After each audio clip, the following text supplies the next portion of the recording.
Good afternoon, everyone. Really well done on all of those sausage and egg McMuffins, or Mc5acre muffins, as Chloe in Year 7 made.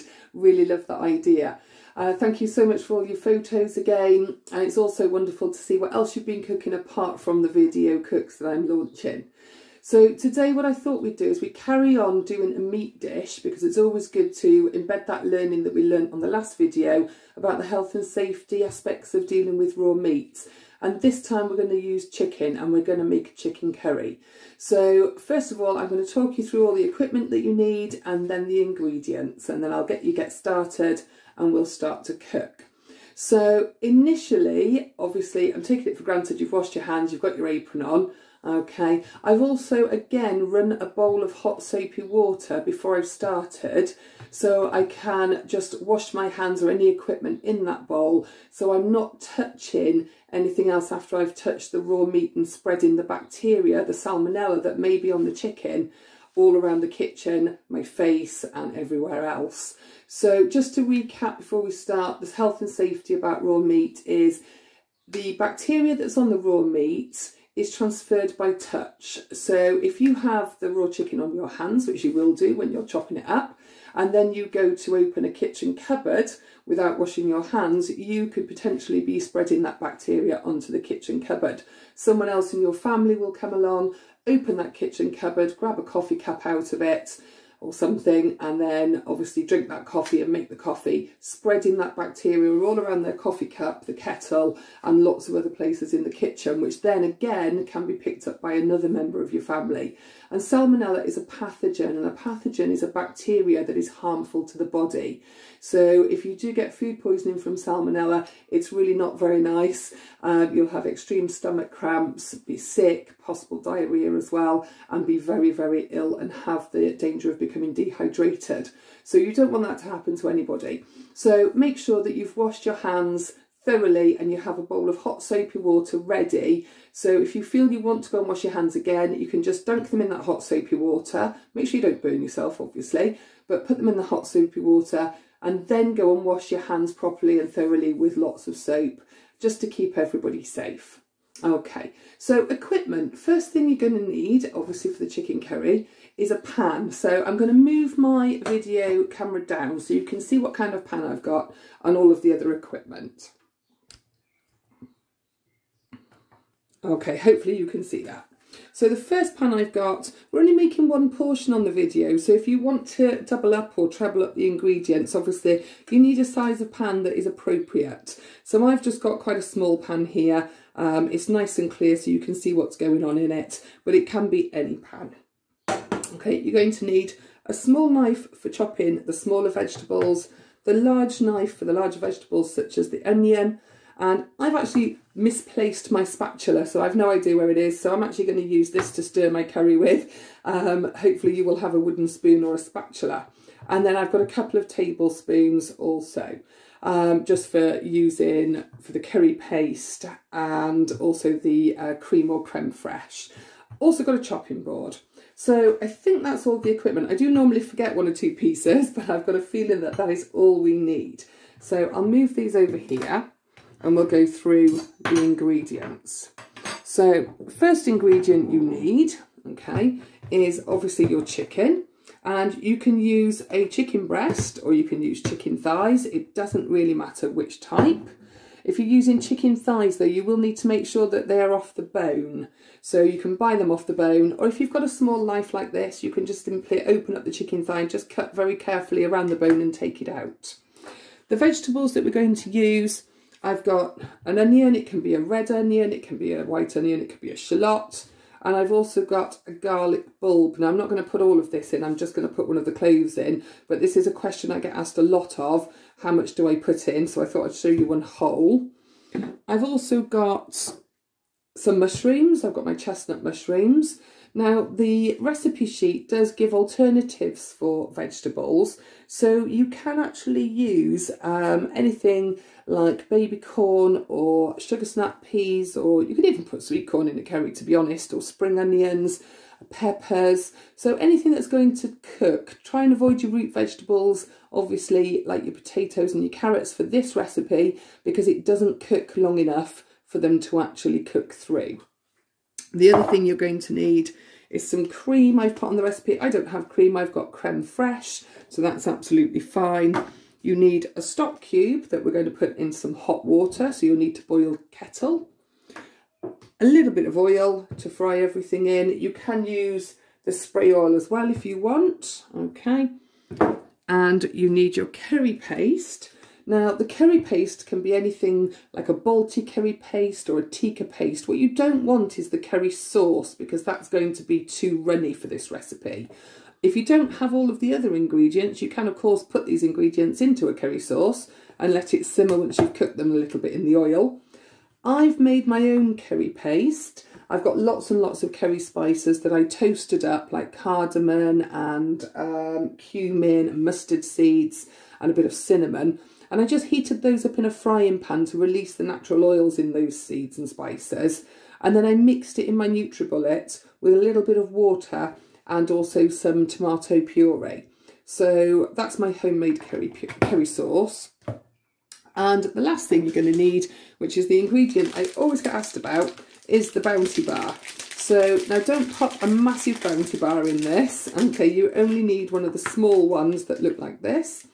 And if you don't like a particularly sweet curry, you might want to just chop a bit off, because it does make it quite sweet and quite coconutty. So if you like a korma style of curry, then this will be the type of flavouring that you would like.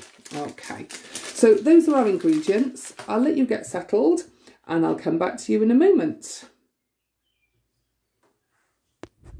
Okay, so we're going to now cut our vegetables first before the chicken, and the reason for this is if we cut our vegetable first, we're not contaminating our knife and our board with the possible salmonella that may be on the chicken. I don't want to frighten you about salmonella. It's something we do have to be really, really careful of, but please rest assured that providing you cook your chicken all the way through, so that means that it's not pink in the middle, then any bacteria that will be on the chicken will be killed during the cooking process and won't do you any harm. So let's start off with the mushrooms. I'm going to move my camera down again so you can see what you're doing, and then we'll do the garlic and also the onion. Okay, hopefully you can see my board. Right, so I've got the mushrooms here. Now these are chestnut mushrooms. They're slightly brown on the exterior and they have more of a sort of earthy, nutty taste, I find. Please don't wash your mushrooms, because the soil that they're grown on is sterile, which basically means there isn't any bacteria in it. And washing mushrooms can take away the flavour. If you've got any dark bits on them or little bits of soil, just brush them off or just wipe them off with a damp cloth. Now, it's very tempting to cut the stalks like this, okay, and you've got your thumb on top of the knife there.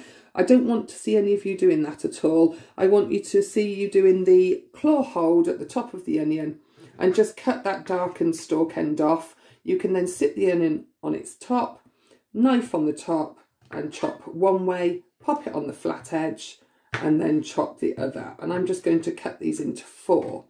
And I'm going to put them in a bowl once I've done that. So I've chopped the end off, bridge hold, flat ends, okay, like that, just to be safe. So I'll just finish doing these. And as you can see, I'm using the small knife for the mushrooms because they're a small vegetable and they don't need a lot of effort to cut through. So you don't need that weighty knife like the large one. They're a bit small, so I'm going to keep them just in 2. And again for these, so lots of mushrooms in there because I quite like them. Cut those again. If you're doing your sugar snap peas, I would just cut them into 3. And also if you're doing baby sweet corn, cut them along the length and then just cut them in half. Peppers, if you want to have a go at cutting a pepper, instead of just cutting the top off, just press it down on the stalk into the pepper. And you'll find then that you can twist it and just take all of the pips and seeds out and then chop it in half using the bridge hold or the claw if you want to, and then pop it on. If you pop it on the flat side this way, it tends to split and fall like that. So you do need to actually hold it upside down, but use the claw hold to cut the strips like this. Okay, so garlic. We've got the garlic bulb here. What you need to do is take off some of this outer edges. Now, you'll see in there are some garlic cloves. So this is the bulb and this is the clove. Okay, we're going to deal with one of the cloves. So I'm going to chop off the flat end. There's a pointy end and a flat end. So using that claw hold, cut the flat end, and you'll find then that the peel should come away. Okay, just like that. I've got two smaller cloves in here, so which is really convenient because that gives me a flat edge to actually hold them on. If you haven't got a flat edge and it's a bit sort of rocky and rolly, just do the bridge hold and make one. So I want to chop this up quite finely. So I'm going to use the claw hold and I'm just going to cut little slices off. Okay, just chop that little bit off. I don't really want to eat that bit there. And then with these pieces here, I'm just going to do a bridge hold. You can pile two together if you want. Okay, do a bridge hold. And then I'm going to put some together, and with that claw hold again, just chop it finely. Okay, I don't want to see any Gordon Ramsay's sort of chopping the knife like this. This knife's not really meant for that. And once you get a bit complacent in the kitchen, that's when accidents happen. So just keep safety at the forefront of your mind. Okay, do the same with this piece. And I think that is plenty of garlic. I have got garlic in my paste, so I don't want to add too much. Now this part of the clove is quite thin, so I'm not going to cut it along the length again. I'm just going to cut it here, like that, making sure your fingers are out of the way. Okay, so I'm going to pop that to one side of my board. I'll get a little bowl for that later and pop it in with the onion. Right, onion. So with the onion, I'm going to change knives and I'm going to move to the larger knife because it's a larger vegetable. I need this depth here on the knife to actually cut it. So you have a root end, which is generally flatter and it's got these roots coming out of it. And you have a pointy end. It's the pointy end that we're going to take off. So I'm just going to twist off some of the skin. It is quite dangerous, this, because obviously you don't have a flat edge to work with. So I use what's called a wide claw. So you make your claw and just widen your fingers and just hold that steady. Make sure you're very much aware of where your little finger is. It shouldn't be over here, and also your thumb. And I'm going to cut straight down using the larger part of the knife, not the point. Okay, like that, and chop that part off.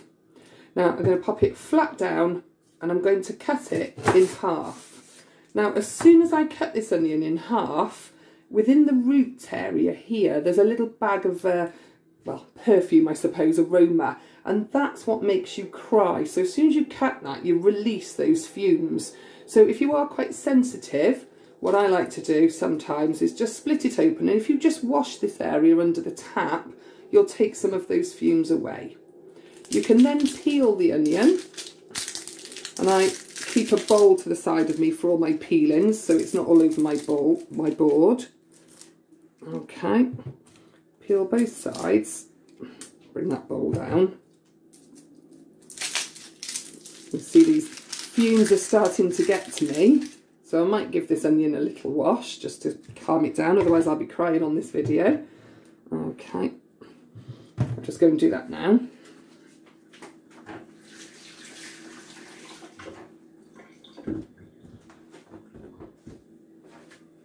Okay, now I'm going to deal with one part at once. There's two ways you can put this onion in the curry.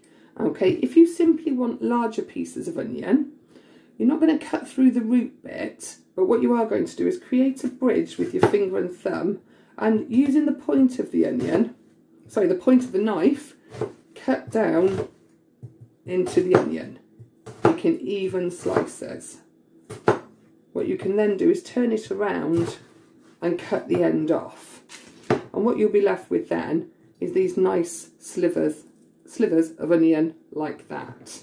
Okay, the other way you can cut it if you want a smaller cut is we do exactly the same with that front of the knife, keeping all of our fingers out of the way. And then using the claw hold, we're going to actually just chop it along the sides here. And that will give you what's called a medium dice. And then again, throw that part away. Okay, so I'm going to put these in a bowl. If you're using your knife to scoop things up, just be very, very careful. But if you can pick it up, do so. I'm going to put one of each type of the onion cuts in my curry. And then I'm also just very carefully going to use the knife to collect my garlic and pop in that bowl as well. Okay, I'm going to have a little tidy up and then cut the chicken.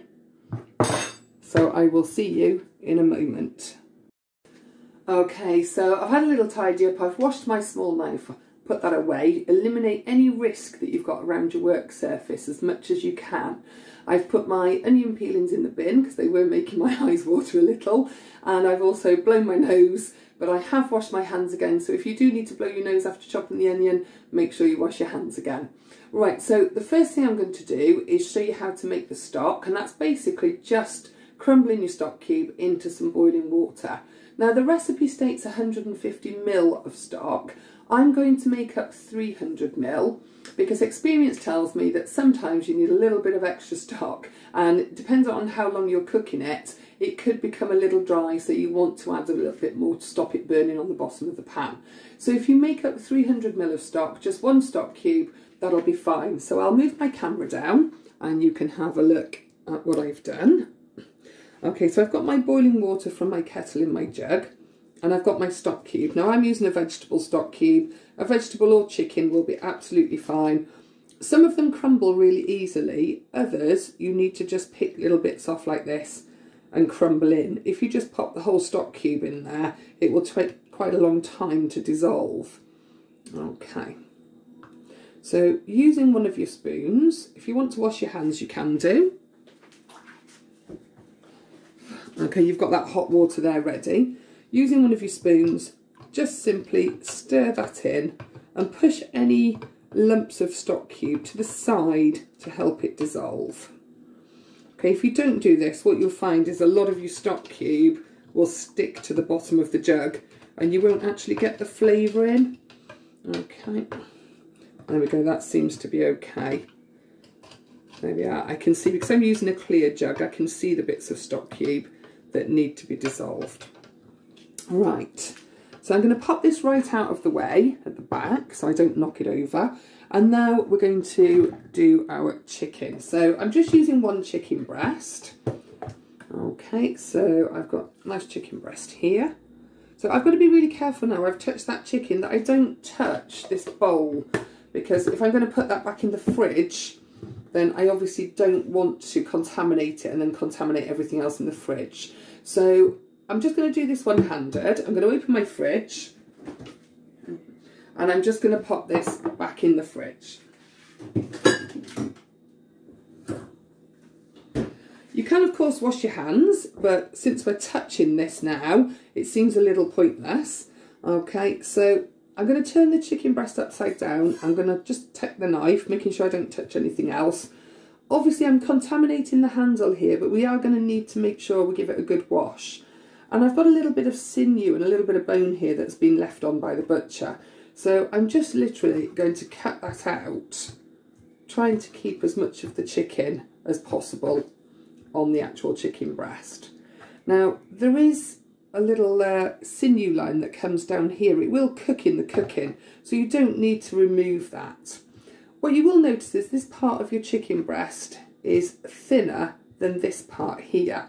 So what you want to make sure is that you make sure that you're cutting it into even pieces. So what I'm going to do is I'm going to slice it along into like 1 centimetre slices in thickness. So you can see here, about 1 centimetre. Okay, all the way along. And again here. Now that bit I'm just going to leave, and then I'm going to chop these bits into mouth-sized pieces, so probably into 3.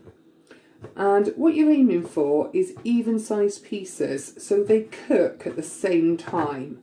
What you don't want is half of them to cook 5 minutes before the other half, because they will obviously then overcook and it will become quite dry, or your thicker pieces are not going to cook and then you end up having food poisoning. I'm just going to chop that little bit of fat there off, and I'm going to keep that piece in the same size. Okay, So I'm going to pop this into a dish that I've got handy, so I can then go and wash my board and my hands. Now I'm not going to touch the camera because I can't turn it off, because if I do that I'm going to contaminate my camera.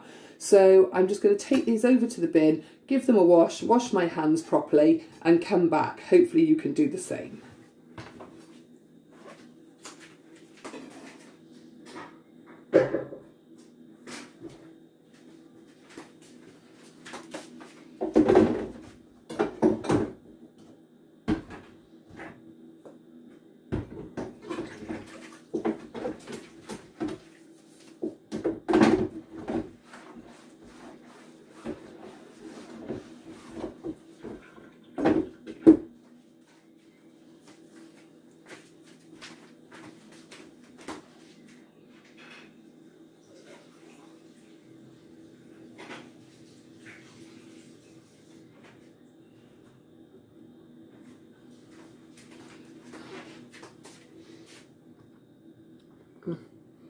Okay, so we're all salmonella free now.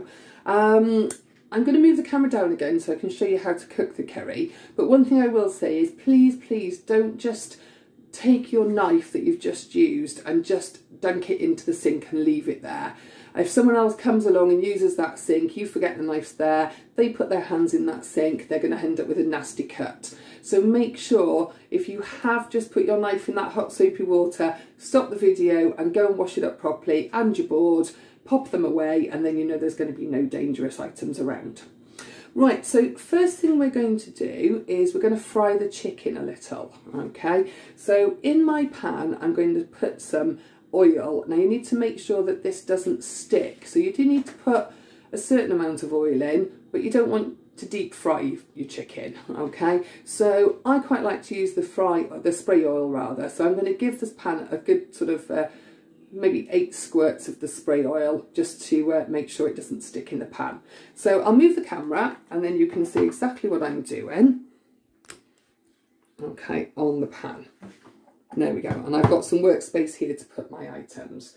So I'm working on the larger hob or the smaller hob. I need to decide, because the base of the pan is smaller, it fits better on the smaller hob, okay? If you've got it on the bigger hob here, you can waste quite a lot of electricity, but more importantly, because it's got metal handles as well, it can get the handles quite hot.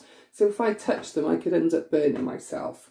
So I'm going to put that hob on a medium heat. So for me, because I know my cooker, that would be a number 4 or a number 5. Number 6 is the highest. Now when we simmer later on, I'm going to turn that down to a number 2.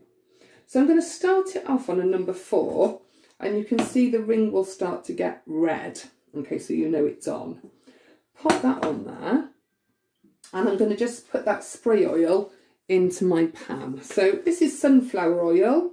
So 3, 4, 5, 6, 7, 8, 9, 10 I'm going to do, because I don't want my chicken to stick. Okay, and I'm going to have to just wait for that to heat up. You can heat it up on the number 5 or the number 6, but please do not leave your pan unattended. If you've got a hot pan on the stove with oil, you have a fire risk there. And whatever you do, if you do that, please do not pop it into that soapy water that you've got ready, as it will start to spit at you really violently and probably burn you. So just be patient, let that warm up. I've got my chicken in the bowl, okay. I'm going to put this bowl in the sink because obviously it's not dangerous. I'm not going to sort of cut my hands on it. So after I've used the chicken, I'm going to put the bowl in the sink, and that just means that no one else is going to pick it up not knowing that there's any chicken in it. Okay, I can feel that that's getting a little hot. You don't want to put your chicken in too soon because the chicken will just absorb the oil, and what we actually want it to do is to cook the outside. So I can see that the oil's heating up. If you need any extra oil, okay, you can put some more in. You probably, if you're using a liquid oil like this in a bottle, okay, as opposed to a spray, you're probably going to need around about half a tablespoon. So your tablespoon, remember, is the large spoon. I'll know straight away if this sticks whether I need to add any extra oil. Okay, you can hear it sizzling slightly. Put that bowl in the sink. Okay, and what I'm going to do is just move it around the pan. If it does start to stick, then I will add some more oil. Okay, if I move my camera a little closer, you can see the colour of the chicken and you'll be able to see it turning white. Okay, so as the chicken turns white, you can see here, that's starting to cook. But what we want to make sure is that we give it a good sort of time to cook through. If your chicken pieces are larger than these, it will take longer. Now I've still got this pan on number 5 and it seems to kind of like it on number 5. It's not sticking, the chicken's cooking, so I'm going to leave it as it is. Okay, so I'm going to cook this chicken till it's through and let you do the same. It's going to take about 5 minutes, so I'm going to turn the video off whilst that's happening and then I'll join you when the chicken's cooked through. Okay, so my chicken's cooked now, so I'm going to show you the chicken that's cooked. I'm going to show you how to test and look to see whether it is cooked all the way through. So I'll move the camera down and hopefully your chicken will look like this. If it doesn't, then it needs to cook a little more if it's still pink in the centre. Okay, you can see my pan. So what I'm going to do is I'm going to pick one of my larger pieces of chicken, okay, sort of in terms of thickness, and I'm going to cut it in half. And I want to be able to see that it's cooked all the way through on this inside. And I can see here that it is. So I know that that is all cooked. Okay, if you do cut your chicken in half with the knife and it's not quite cooked, then you do need to wash this knife. I'm going to now add my garlic and onions and also my mushrooms. I'm going to give them a good stir and just cook them through for about 2 minutes. Okay, now these vegetables are going to cook in the, I've got a little fly in here. I'm going to cook in the simmering time, so you don't need to make sure they're really soft. You don't want to overcook them. You're just going to start the cooking process. Okay. I really must buy a spatula or a wooden spoon. My wooden spoon cracked in half when I was banging it against a pan for the NHS workers a few weeks ago. And I've lost my spatula, as I say. So this is the best I've got. Right, so I've cooked that through a couple of minutes. I'm then going to add my curry paste. Okay, so I'm going to get my curry paste and also my tablespoon, and I like quite a lot of curry paste in here, so I'm going to give it a big tablespoon. It's nearly 2 tablespoons of curry paste.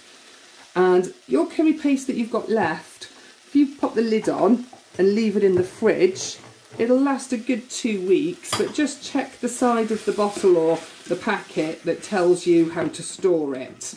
But you should be able to leave it into the fridge for a couple of weeks, in which case then you can make this again.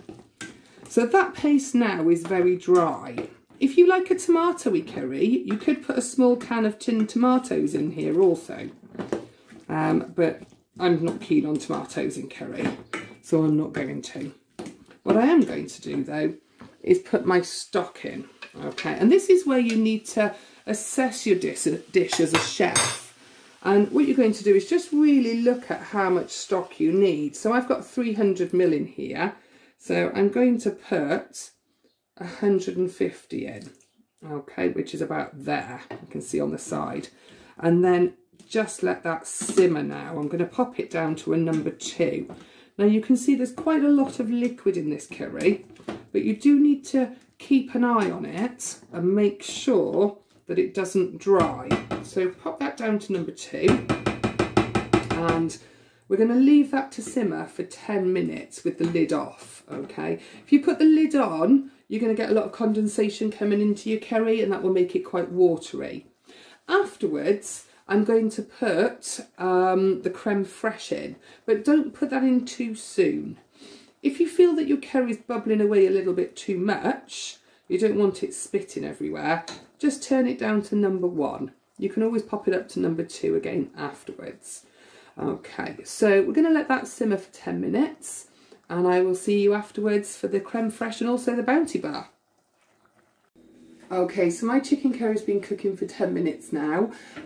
You might find if the chicken curry has splattered a little bit onto your work surface or your cooker, and you might find that it's left little yellow stains. That's the turmeric in the curry, and it's quite difficult to get out of clothing, so hence the reason why you should be wearing an apron, along with the protection issue. So if you need to get things off a work surface or your cooker, I find that the pink stuff works really well. So something that's got a bit of graininess to it, a cleaner that's got a graininess to it. If you haven't got any of that, toothpaste that actually has a bit of grain in it rather than being completely smooth, if you rub some of that on your cooker, it will actually take that turmeric stain off. Okay, hopefully you won't have any though.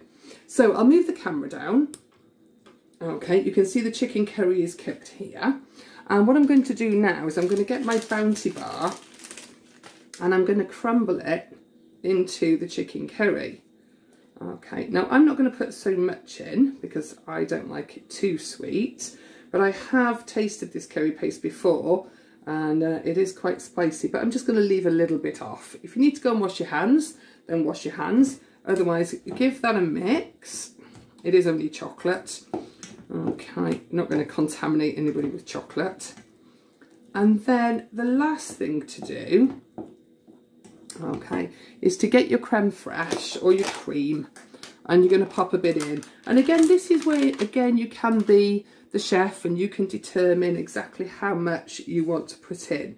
So I'm going to put 1 spoon in, and then I'm going to give that a stir and mix it in.